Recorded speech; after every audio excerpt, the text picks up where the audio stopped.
नमस्कार, स्वागत है आपका पब्लिक टाइम्स में और बिहार की खास खबरों के साथ मैं हूं संध्या।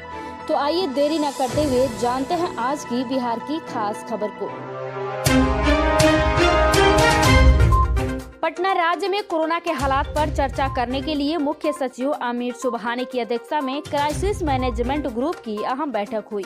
सोमवार को हुई इस विशेष बैठक में मुख्य सचिव ने किसी नए प्रतिबंधों को लागू करने का आदेश तो नहीं दिया, लेकिन पहले से लागू प्रतिबंधों को पूरी सख्ती से लागू करने के लिए सभी संबंधित विभागों और जिलों को खास तौर से आदेश दिया। उन्होंने कहा कि संक्रमण दर में थोड़ी कमी आई है, लेकिन अब भी स्थिति बेफिक्री या लापरवाही वाली नहीं है। इसे लेकर अब भी खास तौर से सावधानी बरतने की जरूरत है। ऐसे में सभी जिलों को खास तौर से इसका पालन करने की जरूरत है ताकि ये बढ़े नहीं। आगामी 2 दिनों तक संक्रमण दर पर खास तौर से नजर रखने के लिए कहा गया है।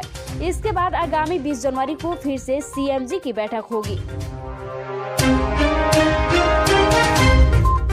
हिमालय क्षेत्र में बर्फबारी का असर सोमवार को बिहार ने महसूस किया। बर्फीली हवा की वजह से कड़ाके की ठंड शुरू हो गई। पूरे दिन हाथ पांव में गलन और शरीर में कनकनी महसूस की गई। धूप भी बेअसर दिखा। बर्फीली ठंड से अभी 2 दिन और छुटकारा नहीं मिलने वाला है। बर्फीली हवाओं के कारण प्रदेश का अधिकतम तापमान सामान्य से 2-5 डिग्री नीचे आ गया है। न्यूनतम तापमान भी सामान्य अथवा इससे नीचे है। अगले 2 दिन पूरे प्रदेश में उत्तर पश्चिम और दक्षिणी क्षेत्र में कई जगह कोल्ड डे पूर्वानुमान जारी किया गया है। दरभंगा जिला में विगत 24 घंटों में कोरोना के 175 नए मामले सामने आए हैं। जानकारी के अनुसार इसमें डीएमसीएच के 2 जूनियर डॉक्टर भी शामिल है। उधर एयरपोर्ट पर भी कोरोना जांच में एक यात्री संक्रमित निकला। दरभंगा जंक्शन पर करीब 150 यात्रियों की कोरोना जांच की गई। इसमें सभी पैसेंजर की रिपोर्ट निगेटिव आई। उधर डीएमसीएच में संचालित आरटीपीसीआर जांच में 30 संक्रमित मिले। आपातकालीन परिसर में चल रहे रैपिड एंटीजन किट से लिए गए 80 सैंपल में 16 संक्रमित मिले। शेखपुरा के बरबीघा में एसबीयू की बड़ी कार्रवाई हुई है। स्पेशल विजिलेंस यूनिट की टीम ने यहां नगर विकास विभाग के एग्जीक्यूटिव अफसर विजय कुमार को घूस लेते हुए गिरफ्तार किया है। एक ठेकेदार से 48,000 रुपए रिश्वत लेने के दौरान अधिकारी को रंगे हाथों पकड़ा गया है। बताया जा रहा है कि एसयूवी की रिश्वत लेने की शिकायत पहले ही मिली थी और पूरी प्लानिंग के साथ एग्जीक्यूटिव अफसर विजय कुमार को रंगे हाथों पकड़ा गया। दरभंगा एयरपोर्ट से सोमवार को 16 में से केवल 8 विमानों की आवाजाही हुई। दिल्ली, मुंबई व बेंगलुरु रूट पर एक विमानों का परिचालन हो सका। हैदराबाद के लिए उड़ान सेवा संचालित की गई, जबकि आज फिर कोलकाता के लिए विमानों की आवाजाही नहीं हो सकी। इससे यात्रियों को काफी समस्या हुई। विदित हो कि यहां से रोजाना 16 विमानों के आने जाने का शेड्यूल जारी किया गया है, लेकिन इन दिनों अधिकांश रूट पर हवाई सेवा रद्द कर दी जा रही है। यात्रियों का कहना है कि इंडिगो व स्पाइस जेट एयरलाइंस की ओर से संबंधित रूटों पर लगातार बुकिंग जारी है।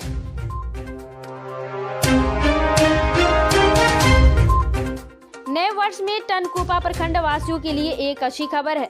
स्वास्थ्य विभाग प्रखंड में संचालित सरकारी स्वास्थ्य विभाग में सुविधा को विस्तार करेगी। मरीजों को बेहतर स्वास्थ्य सुविधा उपलब्ध कराई जाएगी।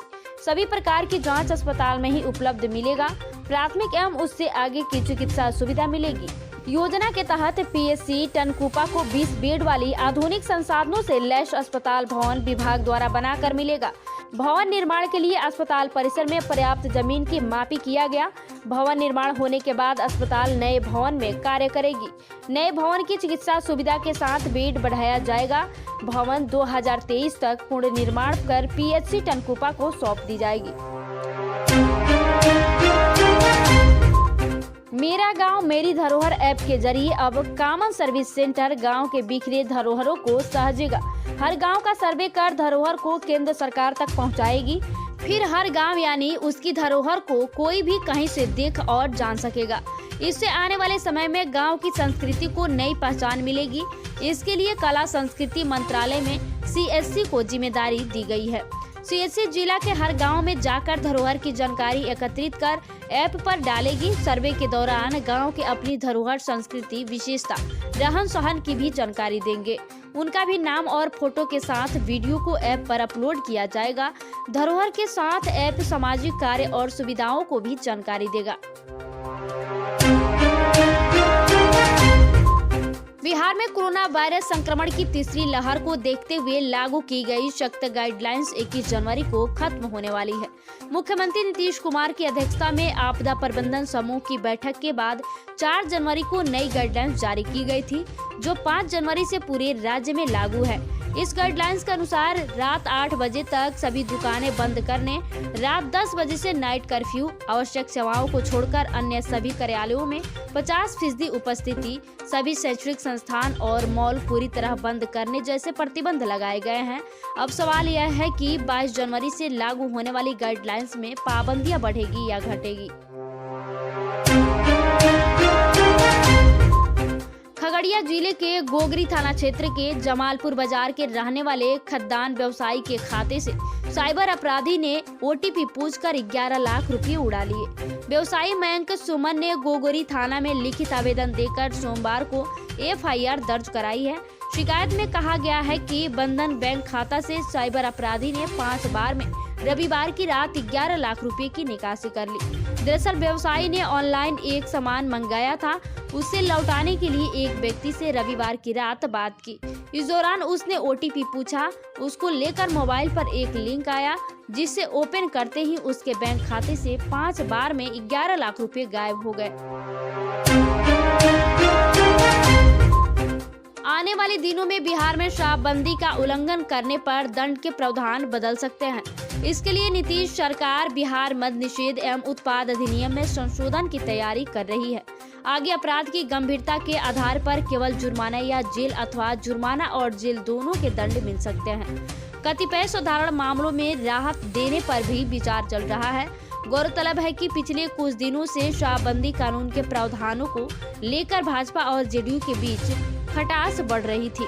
नालंदा शराब कांड के बाद बीजेपी प्रदेश अध्यक्ष संजय जायसवाल ने फेसबुक पोस्ट के जरिए सवाल उठाया था कि क्या इस घटना में मृत लोगों के परिवारों के खिलाफ भी एक्शन होगा।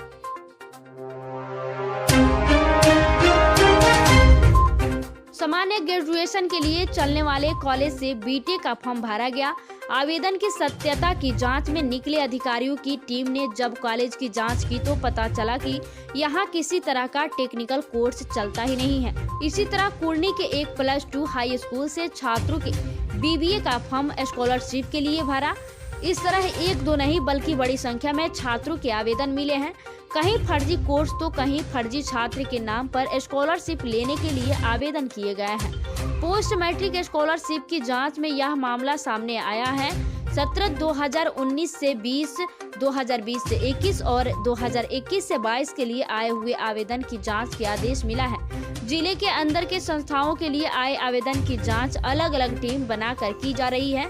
अनुसूचित जाति, जनजाति, पिछड़ा वर्ग और अति पिछड़ा वर्ग के छात्रों को इसके तहत स्कॉलरशिप दी जाती है। छात्रों ने ऑनलाइन आवेदन भरा। इसके बाद इंस्टीट्यूट स्तर पर जांच करनी थी और इसके साथ ही जिला स्तरीय टीम को अलग से इसका वेरिफिकेशन करना है। बिहार में कोरोना संक्रमण को लेकर मरीजों को बढ़ रही है परेशानी। आरा के संजय सिंह को ब्रेन हैमरेज हुआ। उनके परिजन उन्हें लेकर शनिवार की शाम को IGIMS इमरजेंसी में पहुंचे, लेकिन उन्हें भर्ती नहीं लिया गया। बताया गया कि यहां कोरोना संक्रमित गंभीर मरीज का ही इमरजेंसी में भर्ती लिया जाएगा। साथ ही यह भी बताया गया कि मरीज के लिए ICU में बेड की उपलब्धता नहीं है। ऐसे में परिजन उन्हें पाटलिपुत्र कॉलोनी के निजी अस्पताल में ले गए। रेलवे के TTE का कार्य करने वाले DP सिंह राजेंद्र नगर के एक न्यूरोलॉजी के विशेषज्ञ चिकित्सक से अपना इलाज करा रहे थे। 3 दिन पहले अचानक उनके सिर में तेज दर्द हुआ। जब वे उस डॉक्टर के पास पहुंचे तो पहले रैपिड एंटीजन किट से कोरोना जांच की गई।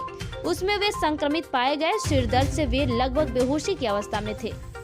पटना एम्स के सर्जरी वार्ड में 3 माह का बच्चा सिर में पानी की बीमारी से ग्रसित होकर भर्ती था।